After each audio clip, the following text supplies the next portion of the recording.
Salam saudara, selamat pagi. Pagi ini kita berjumpa kembali dalam renungan kita saudara, Disciple Learns tanggal 6 bulan 3 2025. Terus kita merindukan Tuhan untuk berkata-kata di tengah kita saudara. Kita percaya setiap pagi, setiap hari kita merenungkan firman-Nya, kita terus mau dituntun, dilandasi kehidupan kita dengan firman Tuhan. Pagi ini biarlah Roh Kudus-Nya akan berkata-kata di tengah kita, memberikan rema yang baru buat setiap kita saudara. Sebelum kita merindukan firman Tuhan, pagi ini kita berdoa, kita minta Tuhan sungguh-sungguh membuka hati kita untuk kita boleh ditaburi dengan firman-Nya. Kita berdoa. Bapa, terima kasih buat pagi ini Tuhan, satu hari lagi Tuhan berikan kesegaran yang baru. Buat pagi hari ini kami boleh menghampiri Engkau Tuhan. Kami rindu Tuhan untuk kami boleh mendengarkan sebagian dari firman-Mu yang sederhana Tuhan. Kami percaya itu akan menguatkan kami sepanjang hari ini. Biar Roh Kudus-Mu Tuhan yang akan memberikan pengertian dalam segala sesuatu akan setiap firman yang kami akan baca dan renungkan pagi ini. Pakai hamba-Mu untuk berkata-kata Roh Kudus. Biarlah hamba-Mu juga diberkati lewat setiap firman yang disampaikan pagi ini. Di dalam nama Yesus Tuhan, di dalam nama Tuhan Yesus, haleluya. Amin. Salam saudara, pagi hari ini Tuhan ingatkan buat saya pribadi dan ini menjadi teguran buat saya pribadi untuk kita tidak menghakimi orang lain saudara. Karena penghakiman itu adalah haknya Tuhan. Bagian kita mungkin melihat sesuatu yang tidak sesuai dengan mungkin apa yang secara kebenaran mungkin, tapi kita tidak punya hak untuk menghakimi saudara. Bagian kita untuk mendoakan mereka. Dan saya percaya hari-hari ini biarlah hati yang murni, hati yang bersih saudara, dan pastinya sesuai dengan kebenaran firman itu yang boleh ada di tengah-tengah kita. Pagi hari ini temanya dikatakan balok di mata sendiri, dikatakan selumbar di mata orang lain. Temanya adalah balok di mata sendiri, selumbar di mata orang lain. Seringkali kita sering melihat kelemahan orang lain saudara, tapi sementara kita juga tidak introspeksi diri ke dalam bahwa mungkin ada kekurangan yang mungkin lebih besar daripada yang dimiliki orang itu. Dikatakan balok di mata sendiri, selumbar di mata orang lain. Matius 7 saudara, bacaan kita pagi ini di Matius 7 3-5 dikatakan hal menghakimi. Ayat yang ketiga, mengapa engkau melihat selumbar di mata saudaramu sedangkan balok di mata sendiri tidak engkau ketahui saudara. Firman Tuhan katakan biarlah selalu cek ke dalam saudara. Minta Tuhan menyelidiki hati kita saudara, di dalam hati kita waktu kita mencoba menilai orang lain saudara. Saya percaya ini yang menjadi konteks daripada ayat ini saudara. Kita lebih melihat mungkin kekurangan orang lain sebagai jalan untuk kita merefleksi dalam kehidupan kita saudara, bukan untuk malah kita mencoba untuk menjadi hakim untuk membenarkan orang itu. Ayat yang keempat dikatakan, atau bagaimana engkau dapat berkata kepada saudaramu, biarlah aku mengeluarkan selumbar itu dari matamu, padahal balok di matamu sendiri ada balok saudara. Dan saya percaya ini sekali lagi dikatakan kita harus cek ke dalam ya. Seringkali kita mencoba untuk mengkoreksi orang saudara, mencoba untuk mengeluarkan selumbar di mata orang itu, sementara balok di mata kita tidak mungkin tahu saudara. Dikatakan ayat 5, hai orang munafik, keluarkanlah dahulu balok dari matamu, maka engkau akan melihat dengan jelas untuk mengeluarkan selumbar itu dari mata saudara-saudaramu. Dan saya percaya biarlah mungkin saudara kelemahan orang lain yang kita lihat dengan mata kita saudara menjadi introspeksi untuk kita berubah. Kita bisa mengeluarkan dikatakan balok di mata kita. Setelah kita bisa mengeluarkan balok di mata kita bisa mengeluarkan selumbar di mata saudara kita. Artinya mungkin tidak secara literal kita akan menasehati buat sesama kita itu karena kesalahannya dia, kekurangannya dia, tapi dengan lewat hidup kita akan menjadi teladan saudara. Orang lain akan melihat saudara, orang lain akan mungkin belajar juga dengan kehidupan yang kita alami saudara. Kita menjadi berkat, menjadi teladan. Ini yang penting, bukan menjadi penasehat, bukan menjadi orang yang mengoreksi orang lain. Dan poinnya saudara di ayat yang keempat ini yang menjadi poin bacaan kita, dikatakan atau bagaimana engkau dapat berkata kepada saudaramu, biarlah aku mengeluarkan selumbar itu dari matamu, padahal di matamu sendiri ada balok saudara. Dan biarlah ini menjadi perenungan kita saudara, untuk kita lebih mendoakan. Mungkin ada kekurangan buat teman-teman kita, saudara-saudara kita, lebih kita mengkoreksi ke dalam saudara, dengan mungkin kejadian yang dialami mungkin sama kita, tidak menjadi hakim, tidak menjadi orang yang cenderung untuk berespon cepat untuk menasihati mereka. Saudara, saya percaya masing-masing orang punya proses masing-masing, dan saya percaya Tuhan Roh Kudus yang mengajar mereka untuk mereka juga mengalami pertobatan, untuk mereka boleh mengalami perubahan dalam kehidupan mereka saudara. Bacaan berikutnya di Lukas 6, 41, 42 yang mirip juga dengan ayat bacaan kita sebelumnya. Saudara, dikatakan 41, mengapa engkau melihat selumbar di mata saudaramu sedangkan baru di matamu sendiri tidak engkau ketahui? 42, bagaimana engkau dapat berkata kepada saudaramu, biarlah aku melihat selumbar itu dari matamu, padahal di matamu sendiri ada balok. Tidak dapatkah engkau melihatnya? Nah, ini selalu saudara biar refleksinya ke dalam. Tidak dapatkah engkau melihatnya? Kita melihat mungkin sekali lagi buat merefleksi ke dalam, bukan untuk menasihati, bukan untuk kita mencoba untuk dengan perkataan kita mencoba untuk memperbaharui orang, saudara, tidak ada. Dan biarlah Roh Kudus, kita terus berdoa untuk setiap orang-orang di sekeliling kita yang mungkin mereka mengalami pergumulan, kelemahan, saudara. Kita percaya Tuhan Roh Kudus akan mengubahkan mereka. Dan ayat ini mengajar kita tentang pentingnya memperhatikan kekurangan kita sendiri sebelum kita menilai atau mengkritik orang lain. Nah, ini poinnya saudara, bahwa pentingnya memperhatikan kekurangan kita sendiri sebelum kita menilai atau mengkritik orang lain. Saudara, saya percaya ini yang menjadi landasan kita. Terus Tuhan kasih buat setiap kita kerendahan hati untuk kita melihat bahwa Roh Kudus sedang bekerja buat orang itu, saudara. Dan saya catat di sini literatur yang mungkin memberkati kita, saudara. Matius 7 ayat 4 ini, saudara, makna rohani yang mungkin menjadi pelajaran buat setiap kita. Poin pertama yaitu mengenal diri sendiri, dikatakan.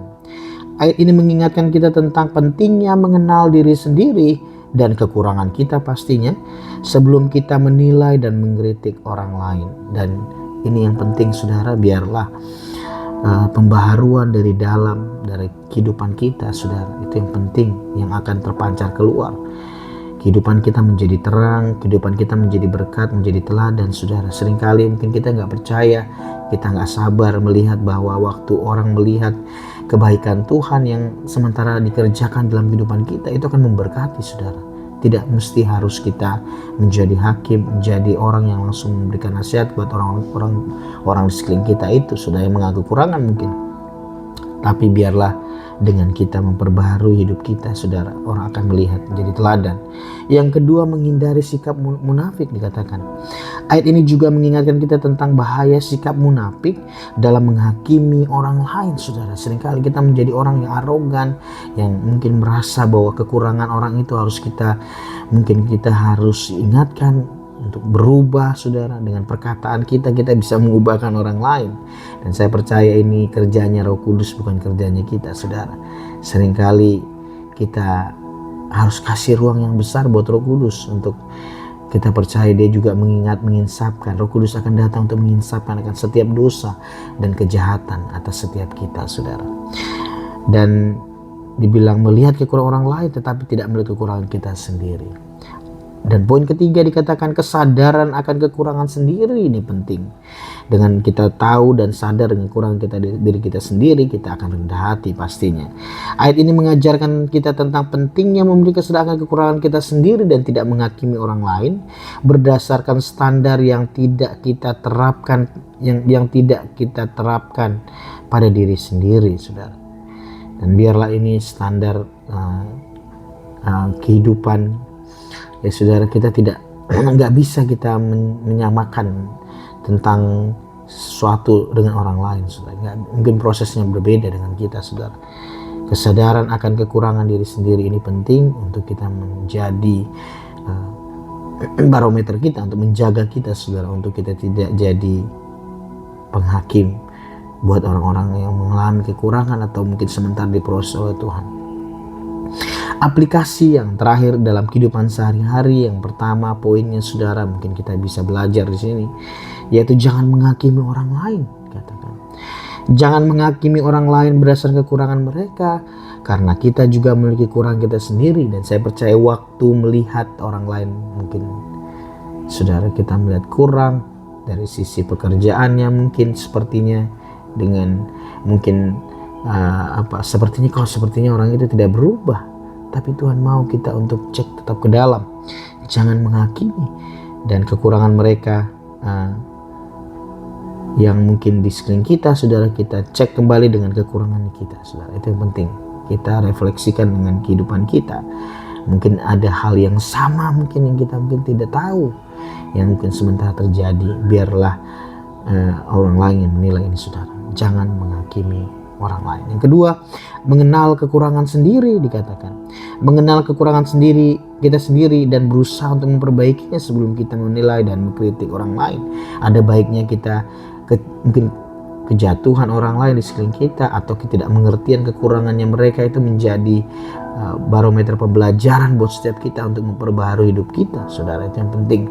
Mungkin seringkali ada yang terluput dari perhatian kekurangan kita di dalam diri kita sendiri. Ini penting sudah untuk kita belajar, untuk kita berubah, saudara, dikatakan. Dan poin 3, bersikaplah dengan kerendahan hati. Ini yang penting, saudara. Dan saya percaya waktu kerendahan hati itu kita jaga dalam kehidupan kita. Kita percaya bahwa respon untuk menghakimi itu akan kecil, saudara. Saya percaya ini. Waktu kita punya kerendahan hati, menganggap orang lain lebih penting, menganggap orang lain itu lebih daripada kita, kita percaya kita akan segan untuk kita akan menasehati mereka, untuk kita mencoba menjadi guru buat setiap mereka. Dikatakan bersikaplah dengan kerendahan hati dan mengakui bahwa kita juga memiliki kekurangan kita sendiri. Kita sadar, kita selalu terus fokusnya introspeksi ke dalam. Kerendahan hati ini penting, mendahului kehormatan, dikatakan firman Tuhan. Dan saya percaya kita lebih memperbaharui hidup kita di dalam. Yang keempat adalah fokus pada perbaikan diri sendiri, dikatakan. Fokus pada perbaikan diri sendiri daripada menghakimi orang, mengkritik orang lain. Saudara, ini yang mungkin hari-hari ini terus kita pegang, ini fokus pada perbaikan diri sendiri. Terus kita diperbaharui di dalam kehidupan kerohanian kita. Kita terus diperbaharui dalam kehidupan kita untuk kita terus mengalami karakter-karakter Kristus dalam kehidupan kita, saudara. Karakter kerendahan hati, karakter kasih, kesabaran, kelemah lembutan itu boleh ada. Buah-buah roh itu, saudara, dalam kehidupan kita. Dan yang berikutnya adalah yang kelima adalah mengembangkan kesadaran akan kekurangan diri sendiri. Mengembangkan kesadaran akan kekurangan diri kita sendiri dan berusaha untuk memperbaiki secara terus-menerus, kontinu, saudara. Diperbaiki, saudara. Kita lebih fokus kepada di dalam kita.